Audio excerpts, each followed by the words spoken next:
நம்ம தமிழ் சினிமா பொறுத்தவரை எழுதப்படாத விதி ஒன்று இருக்கு. பொதுவாக சாக்லேட் பாய் லவ்வர் பாயாக இருக்கிற நம்ம தமிழ் சினிமா ஹீரோஸ் அடுத்த கட்டத்தை நோக்கி போகணும் அப்படின்னா அவங்க சூஸ் பண்ணுற ரோல் ரெண்டு ரோல். ஒன்று போலீஸ், இன்னொன்று கேங்ஸ்டர் ஆர் ரவுடி. ஸோ இந்த வீடியோவில் என்ன பார்க்க போகிறோம் அப்படின்னு பார்த்தீங்கன்னா, ஏன் அந்த ரோல்ஸை சூஸ் பண்ணுறாங்க, போலீஸ் ரோல் எப்படி ஒரு சாஃப்டான சாக்லேட் பாயாக இருக்கிற ஹீரோவை ஒரு மிகப்பெரிய ஆக்ஷன் ஹீரோவாக மாற்றி அவங்கள ஒரு மிகப்பெரிய ஸ்டார்டம் உருவாக்குது.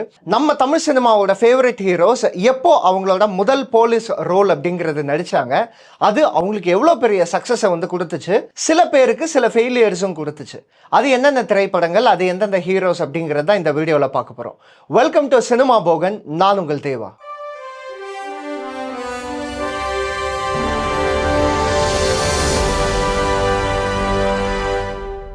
ஒரு சாக்லேட் பாய் லவ்வர் பாயாக இருக்கிற ஹீரோ எப்படி ஒரு போலீஸ் கேரக்டரால் ஃபேமிலி ஆடியன்ஸ் கிட்ட கனெக்ட் ஆகுறான் அப்படின்றது பார்த்தீங்கன்னா, அதுக்கான ஃபார்முலா ரொம்ப சிம்பிள் தான். ஸ்க்ரீனில் ஒரு ஹீரோ போலீஸாக டிரான்ஸ்ஃபார்ம் ஆகி அங்கே நடக்கிற அநியாயங்களை தட்டி கேட்கும்போது, பா நமக்காக ஒருத்தன் கேட்குறான்ப்பா, நமக்காக ஒருத்தன் வாய்ஸ் அவுட் பண்ணுறான்ப்பா அப்படிங்கிற அந்த ஒரு விஷயம்தான் போலீஸ் அப்படிங்கிற அந்த ரோலோட ஈஸியாக ஆடியன்ஸ் கனெக்ட் ஆகிறவங்க, குறிப்பாக ஃபேமிலி ஆடியன்ஸ். அதனால தான் ஒரு லவர் பாய் இமேஜில் இருக்க ஹீரோ அடுத்த கட்டத்துக்கு நோக்கி போகணும், ஒரு ஆக்ஷன் ஹீரோவாக அவதாரம் எடுக்கணும் அப்படின்னா அவங்க யோசிக்காமல் கை வைக்கிற ஒரு ரோல் போலீஸ் ரோல். அதே மாதிரி போலீஸ் ரோல் அப்படின்னு நம்ம தமிழ் சினிமாவில் எந்த போலீஸ் ரோல் எடுத்தாலுமே அவங்க ரொம்ப நியாயமாக இருப்பாங்க. அதே மாதிரி ஒன்று சட்டத்துக்கு கூட சண்டை போடுவாங்க, இல்லை சட்டத்துக்கு எதிராக இருக்கவங்க கூட சண்டை போடுவாங்க.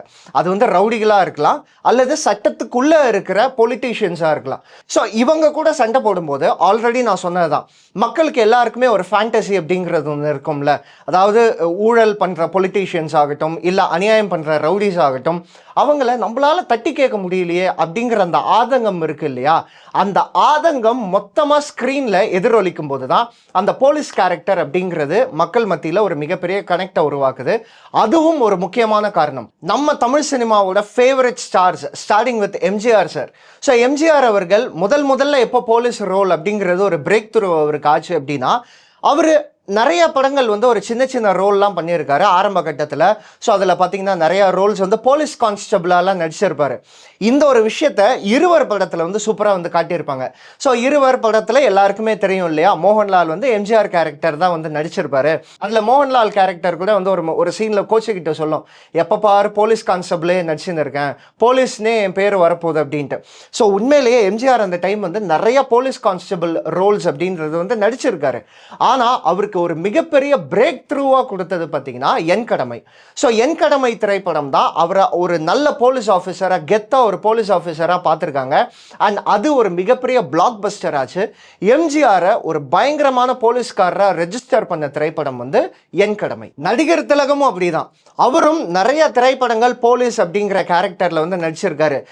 ஐ மீன் செகண்ட் கேரக்டராக நடிச்சிருக்காரு, சின்ன சின்ன ரோல்ஸ், அதே மாதிரி கான்ஸ்டபிள்ஸ், இந்த மாதிரி நிறைய திரைப்படங்கள் நடிச்சிருந்தாலும் அவருக்கு ஒரு மிகப்பெரிய பேர் வாங்கி தந்தது அப்படின்றது பார்த்தீங்கன்னா, இந்நேரம் நீங்க கெஸ் பண்ணியிருப்பீங்க, தங்கப்பதக்கம். ஸோ தங்கப்பதக்கம் திரைப்படம் தான் போலீஸ் கேரக்டருக்கான ஒரு மிகப்பெரிய ஸ்ட்ரக்சரல் ஃபார்மேட்டே உருவாக்குச்சு அப்படின்ற மாதிரி சொல்லலாம். இன்னைக்கு நம்ம பார்க்குற பல நேர்மையான போலீஸ் அதிகாரிகள் திரைப்படம் அப்படின்ற மாதிரி வருதுல்ல, அது எல்லாத்துக்குமே ஒரு சின்ன ரெஃபரன்ஸ் ஆர் டெம்ப்ளேட்டாக இருக்கக்கூடிய ஒரு திரைப்படம் தான் தங்கப்பதக்கம். ஸோ சிவாஜி கணேசன் அவர்களுக்கு ஒரு மிகப்பெரிய பிரேக் த்ரூவாக போலீஸ் கேரக்டரில் கிடைச்சது அப்படின்ற ஒரு திரைப்படம் தான் தங்கப்பதக்கம். உலகநாயகன் கமல்ஹாசன் பொறுத்தவரை அவர் தொடாத ரோலும் இல்லை, அவர் சக்ஸஸ் பார்க்காத ரோல்ஸுமே கிடையாது. பட் அவர் முதலாக போலீஸ் கேரக்டராக நடித்த திரைப்படம் அப்படின்றது பார்த்தீங்கன்னா காக்கி சட்டை. பட் காக்கி சட்டையில் பெருசாக யூனிஃபார்மில் வருவாரா அப்படின்ற மாதிரிலாம் இல்லை, அவர் அதில் போலீஸாக இருப்பார். பட் அவருக்கு ஒரு மிகப்பெரிய பேர் வாங்கி தந்த ஒரு திரைப்படம் காக்கி சட்டை. அண்ட் அந்த திரைப்படம் ஒரு மிகப்பெரிய பிளாக் பஸ்டர். பட் என்னை பொறுத்தவரை உலகநாயகனுக்கு போலீஸ் ரோல் அப்படின்னா டெய்லர் மேடான ஒரு திரைப்படம் அப்படின்றது குருதிப்புனல். குருதிப்புனல்ல சும்மா அப்படி இருப்பார். ஒரு போலீஸ்னா எப்படி நம்ம பார்த்தா நம்ம ஒரு சல்யூட் வைக்கணும் அப்படின்ற மாதிரி தோணுமோ, அப்படி ஒரு பக்காவான ஒரு டெய்லர் மேடான ஒரு ரோல் தான் குருதிப்புனல்ல பண்ணியிருப்பாரு உலகநாயகன். அண்ட் என்னை பொறுத்தவரை உலகநாயகனோட ஃபேவரட் போலீஸ் கேரக்டர் அதுதான். அப்படியே நம்ம சூப்பர் ஸ்டார் ரஜினிகாந்த் பக்கம் வந்தோம் அப்படின்னு பார்த்தீங்கன்னா, அவருக்கு போலீஸாக ஒரு மிகப்பெரிய பிரேக் த்ரூ கொடுத்த திரைப்படம் வந்து மூன்று முகம். ஸோ மூன்று முகம் திரைப்படத்தில் அந்த போலீஸ் கேரக்டர் வேற லெவல், பயங்கர கிளாஸியாக இருக்கும், மாஸாக இருக்கும். ஆனால் எனக்கு அந்த கேரக்டரை பார்க்கும்போது என்னவோ ஒரு ஃபீல் ஆகுது. உங்களுக்கும் அதே ஃபீல் ஆச்சுன்னா கமெண்ட்டில் சொல்லுங்கள். என்னன்னா, தங்கப்பதக்கம்ல சிவாஜி கணேசன் ஒரு கேரக்டர் பண்ணியிருப்பார்ல, அந்த மேனரிசம் ஆகட்டும், வாக் ஆகட்டும், பேசுகிற ஸ்டைல் ஆகட்டும், அதோட ஒரு ஸ்பீடான வெர்ஷன் தான் நான் வந்து மூன்று முகம்ல அந்த போலீஸ் கேரக்டர் ரஜினி கேரக்டரை வந்து எனக்கு ஃபீல் ஆகுது. உங்களுக்கும் ஃபீல் ஆச்சு அப்படின்னா வந்து கமெண்ட்ல சொல்லுங்க. அதே மாதிரி ஆக்ஷன் கிங் அர்ஜுன் அவர்களுக்கு அவரோட ஃபிலிம் கரியர்ல ஒரு மிகப்பெரிய கம்பேக் கொடுத்ததே ஒரு போலீஸ் திரைப்படம் தான். எஸ், அவர் நிறைய திரைப்படங்கள் அப்படிங்கிறது நடிக்கிறாரு, பட் அவருக்கு சரியான படங்கள் அப்படிங்கிறது வந்து கை கொடுக்கல. எல்லாமே போன பின்னாடி சரி ஃபைனலாக ஒரு அட்டெம்ப்ட் எடுப்போம் அப்படின்ட்டு அவரே ப்ரொடியூஸ் பண்ணி, அவரே டைரக்ட் பண்ணி, அவரே நடித்து வந்த திரைப்படம் தான் வந்து ஜெய்ஹிந்த். பேட்ரியாட்டிசம் அப்படிங்கிற ஒரு விஷயத்த நமக்குள்ள அந்த தாயின் மணிக்கொடி பாட்டில் இருந்தே அழகாக வந்து உள்ளே கொண்டு வந்துடுவாங்க. அதுக்கப்புறம் அவர் அந்த போலீஸாக அவ்வளோ கச்சிதமாக இருப்பார் அந்த திரைப்படத்தில். அண்ட் அதே தான் அந்த விஜிலாண்டி, சீக்ரெட் விஜிலாண்டி அப்படிங்கிற ஒரு டெம்ப்ளேட்டில் தான் அந்த திரைப்படம் அப்படிங்கிறது வந்து போகும். ஸோ ஜெய்ஹிந்த் திரைப்படம் அவரை ஒரு மிகப்பெரிய டிரான்ஸ்ஃபர்மேஷனுக்குள்ளே கொண்டு வந்துச்சு அப்படின்ற மாதிரி சொல்லலாம். நீங்கள் ஜெய்ஹிந்த் திரைப்படத்துக்கு அப்புறம் பார்த்தீங்கன்னா அர்ஜுன் சார் நிறைய போலீஸ் ரோல்ஸ் அப்படிங்கிறத சூஸ் பண்ணி நடிப்பார். அந்த திரைப்படம் எல்லாமே வந்து ஒர்க் ஆகும். ஸோ போலீஸ் அப்படின்னா நமக்கு மைண்டில் வர்ற இன்னொரு முக்கியமான ஆக்டர் வந்து அர்ஜுன். அதே மாதிரி இன்னொரு ஆக்டரும் நம்ம மைண்டில் வருவாங்க, கேப்டன் விஜயகாந்த். ஸோ கேப்டன் பார்த்தீங்கன்னா அதுக்கு முன்னாடி நிறையா இன்ட்ரெஸ்டிங்கான ரோல்ஸ் எல்லாம் பண்ணியிருக்காரு. ஏன் நிறைய போலீஸ் ரோல்ஸ் அப்படிங்கிறதும் வந்து பண்ணியிருக்காரு. பட் மக்கள்கிட்ட இவரு தான்ப்பா போலீஸ் அப்படின்னு எப்போ போய் கனெக்ட் ஆனார் கேப்டன் அப்படின்றது பார்த்தீங்கன்னா ஊமை விழிகள் திரைப்படம். இத்தனைக்கும் ஊமை விழிகளில் அவர் வந்து ஒரு கேமியோ, ஒரு எக்ஸ்டெண்டட் கேமியோ மாதிரி தான் வந்து பண்ணியிருப்பார். ஏன்னா அதில் நிறைய கேரக்டர்ஸ் அப்படிங்கிறது இருக்கும். இந்த எல்லா கேரக்டர்ஸையும் தாண்டி கேப்டன் அவரோட அந்த போலீஸ் ரோல் தான் பயங்கர அவுட்ஸ்டாண்டிங்காக இருக்கும். அவர் பார்த்தீங்கன்னா அந்த டைமே அந்த சால்ட் அண்ட் பெப்பர்லாம் அடிச்சிருப்பார். அவர் அப்போ வந்து ரொம்ப யங்கான ஏஜ் அவருக்கு. அதுலேயே சால்ட் அண்ட் பெப்பர்லாம் அடித்து ஒரு போலீஸ், அவரோட என்ட்ரியே வந்து ஷார்ட் பயங்கரமாக இருக்கும். ஒரு குரூப் ஆஃப் போலீஸில் அவர் தனியாக வந்து நடந்து வருவார். இந்த மாதிரி பயங்கர ஹைலைட்ஸாக இருக்கும் அந்த திரைப்படத்தில். அதுக்கப்புறம் கேப்டன் விஜயகாந்த் அவர்கள் நிறைய திரைப்படங்கள் வந்து போலீஸாக நடிச்சார். சொல்லிக்கிட்டே போகலாம், நிறைய திரைப்படங்கள். ஒரு 10 படம் கேப்டன் விஜயகாந்த் அப்படியே லைனாக எண்ணணும் அப்படின்னா அதில் ஒரு 4 திரைப்படம் வந்து போலீஸ் ரோலாக தான் இருக்கும். அந்தளவு கேப்டன் விஜயகாந்த்னாலே போலீஸ்னா கேப்டன் விஜயகாந்த் அப்படின்னு மக்கள் மனசில் ரொம்ப ஆழமாக போய் பதிஞ்சார் கேப்டன். அப்படியே நம்ம தளபதி விஜய் பக்கம் வந்தோம் அப்படின்னு பார்த்தீங்கன்னா அவர் ரொம்ப வருஷமாக போலீஸ் ரோல் அப்படிங்கிறத வந்து பெருசாக எடுத்து பண்ணல. முதல் படமாக அவருக்கு போலீஸ் ரோல் எதில் அமைஞ்சது அப்படின்றது பார்த்தீங்கன்னா போக்கிரி. சத்யமூர்த்தி ஐபிஎஸ் ஒரு யூனிஃபார்ம் போட்ட போலீஸ்காரராக வருவாரா அப்படின்னு கேட்டிங்கன்னா அவர் ஒரு அண்டர் கவர் காப்பாக இருப்பார். ஆனால் அவருக்கு அந்த கிளைமேக்ஸில் அந்த போலீஸ் ட்ரெஸ்ஸில் வருவார். பட் அந்த போலீஸ் ட்ரெஸ் அவருக்கு வந்து பெல்ஸ் பாட்டம்லாம் வச்சுருப்பாங்க. அது என்ன கதைன்னு தெரில. பட் போக்கிரி திரைப்படம் தளபதி விஜய்க்கு ஒரு நல்ல பிரேக் த்ரூ, ஒரு போலீஸ் கேரக்டராக. ஆனால் இந்த போலீஸ் ரோலுக்குன்னே அளவெடுத்து செஞ்ச மாதிரி 2 பேர் இப்போ நம்ம தமிழ் சினிமாவில் இருக்காங்க. ஒருத்தர் சியான் விக்ரம், இன்னொருத்தர் வந்து சூர்யா. ஸோ சூர்யாவுக்கு பார்த்தீங்கன்னா ஒரு மிகப்பெரிய அந்த பிரேக் த்ரூவாக அமைஞ்ச ஒரு திரைப்படம் தான் வந்து காக்க. நாங்கள் 4 பேர், எங்களுக்கு பயமே தெரியல. அதில் அந்த போலீஸ் கேரக்டரோட அந்த ஃபார்முலாவே மாற்றி விட்டார் ஜிவிஎம். அந்த ஹேர் கட் ஆகட்டும், அதே மாதிரி அவர் நடக்கிற ஸ்டைலு, பேசுகிற விதம், குறிப்பாக கையில் போடுற காப்பு, இது எல்லாமே அவ்வளோ பவர்ஃபுல்லாக இருக்கும் அந்த கேரக்டர் அன்பு செல்வன் ஐபிஎஸ். அதுக்கப்புறம் தொடர்ந்து நிறைய படங்கள் அவருக்கு போலீஸாக வந்து சூப்பராக வந்து ஒர்க் ஆச்சு. தட் இன்க்ளூட்ஸ் வித் சிங்கம் சீரீஸ். அப்படியே விக்ரம்க்கு ஆல்ரெடி அவர் போலீஸ் ரோல் அப்படிங்கிறது வந்து தில்லியில் பண்ணிட்டார். ஓகே, தில்லியில் கூட அவர் வந்து ஒரு ஆஸ்பைரிங் போலீஸாக தான் இருப்பார். அதாவது போலீஸ்க்காக அவர் முயற்சி செய்வார், கடைசி வரைக்கும் யூனிஃபார்ம் போட மாட்டார் அப்படின்ற மாதிரி தான் நினைக்கிறேன். ஒரு போலீஸ்னால் இப்படி தான்ப்பா ட்ரெஸ் பண்ணுவான் அப்படின்ற மாதிரி எனக்கு ஃபீல் ஆன ஒரு திரைப்படம் வந்து சாமி திரைப்படம். நீங்கள் சாமி திரைப்படம் பார்த்தீங்கன்னா அந்த ஹேர் ஸ்டைல் ஆகட்டும், பொதுவாக போலீஸ்னாலே கொஞ்சம் முறுக்காக இருக்கணும் அப்படிங்கிறதுக்காக இப்போல்லாம் காஸ்டியூம்லாம் பார்த்தீங்கன்னா ஆர்ம்ஸ் தெரிற மாதிரி தான் வந்து சட்டையெல்லாம் போடுவாங்க. அப்படியே அந்த சட்டையை கிழிச்சுக்கிட்ட ஆர்ம்ஸ் எல்லாம் வெளியில் வரும். விக்ரம் அந்த படத்தில் பயங்கர பில்டப்பாக தான் இருப்பார். ஆனால் அதில் ட்ரெஸ்ஸு பார்த்தீங்கன்னா அவ்வளோ பர்ஃபெக்டாக இருக்கும். கொஞ்சம் கம்ஃபர்டபுளான ஸ்லீவ் வச்சு ரொம்ப இறுக்கி பிடிக்காமல் கம்ஃபர்டபுளாக ட்ரெஸ் பண்ணுவாங்க இல்லையா, அந்த லெவல் ஆஃப் ஒர்க் வந்து பண்ணியிருப்பாங்க. ஸோ காஸ்டியூம்லேயே அவ்வளோ டீட்டெயில் பண்ணியிருப்பாங்க. ஸோ சாமி விக்ரம் தான் என்னை பொறுத்தவரை, இப்போ நான் சொன்ன லிஸ்ட் ஆஃப் திரைப்படங்கள் எல்லாமே எனக்கு ஒர்க் ஆச்சான்னு தெரியல, பட் சாமி திரைப்படம் எனக்கு பெருசாக ஒர்க் ஆன திரைப்படம். அண்ட் அதே மாதிரி நான் உண்மையிலே ஆறுசாமின்னு ஒருத்தர் திருநெல்வேலியில் இருக்காரு, அவரை பேஸ் பண்ணி தான் இந்த கதை எழுதியிருக்காங்க அப்படின்ற மாதிரிலாம் நான் நினச்சது உண்டு. ஆனால் அதெல்லாம் எதுவும் கிடையாது. பட் அந்த அளவு இம்பாக்ட் கொடுத்த திரைப்படம் தான் வந்து சாமி. இப்படி இந்த போலீஸ் ரோல் அப்படிங்கிறது மிகப்பெரிய பிரேக் த்ரூவாக அமைஞ்சிருக்கு இல்லையா கரியரில். ஆனால் 2 பேருக்கு இந்த போலீஸ் ரோல் அப்படிங்கிறது ஒரு மிகப்பெரிய டவுன்ஃபாலே வந்து கொடுத்துருக்கு.